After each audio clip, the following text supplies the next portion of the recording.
നമുക്ക് പൊട്ടിത്തെറിച്ച സാധനത്തിനെ കുറിച്ച് ഏകദേശം ഒരു ധാരണ ആയിട്ടുണ്ട്. എന്താണ് എന്ന് ഒന്നുകൂടി ഫോറൻസിക് പരിശോധന ആൻഡ് സയന്റിഫിക് ഓഫീസർ പരിശോധന നടത്തുമ്പോൾ വ്യക്തതയായിട്ട് പറയാൻ പറ്റും എന്ത് സാധനമാണ് പൊട്ടിയെന്ന്. ഇപ്പോൾ പ്രാഥമികമായിട്ട് മനസ്സിലാക്കിയത് ഇത് ക്രാക്കറാണ്. നമുക്ക് നോർമലായിട്ട് കമേഴ്ഷ്യലി അവൈലബിൾ ഫാക്ടറി മെയ്ഡായിട്ട് എളുപ്പത്തിൽ കിട്ടാനുള്ള ക്രാക്കറാണ്.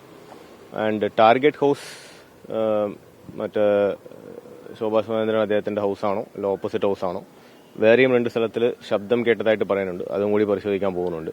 അപ്പോൾ ടാർഗറ്റ് ഹൗസ് എന്താണ് എന്ന് ഇന്നും നിഗമനത്തിലെത്തിയിട്ടില്ല.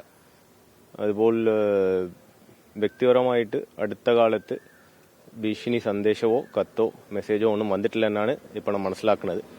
എന്തായാലും ഒരു പൊതുപ്രവർത്തകരുടെ വീട്ടിന്റെ തൊട്ട് മുമ്പ് നടന്നിട്ടുള്ള സംഭവമായതുകൊണ്ട് ഗൗരവത്തോടെ തന്നെ നമ്മൾ എടുക്കുന്നുണ്ട്. അതുപോലെ തന്നെ നല്ല രീതിയിലുള്ള അന്വേഷണ ഉദ്യോഗസ്ഥരെ ടീമിൽ ഉൾപ്പെടുത്തി എത്രയും വേഗം ഇതിന്റെ പിന്നിലുള്ള ആളിനെ കണ്ടെത്താനായിട്ടാണ് തീരുമാനിച്ചിട്ടുള്ളത്. സ്പെഷ്യൽ ടീമിനെ നിയോഗിക്കാനാണ് തീരുമാനം. എന്നാലും ഈ പൊട്ടിത്തെറിച്ച സാധനത്തിന്റെ ഇന്റൻസിറ്റി കൂടുതലില്ലെങ്കിലും പൊട്ടിത്തെറിച്ച സ്ഥലത്തിന്റെ പ്രധാനം മനസ്സിലാക്കിക്കൊണ്ട് ഒരു സ്പെഷ്യൽ ടീമിനെ തന്നെ നിയോഗിക്കാനായിട്ട് തീരുമാനിച്ചിട്ടുണ്ട്.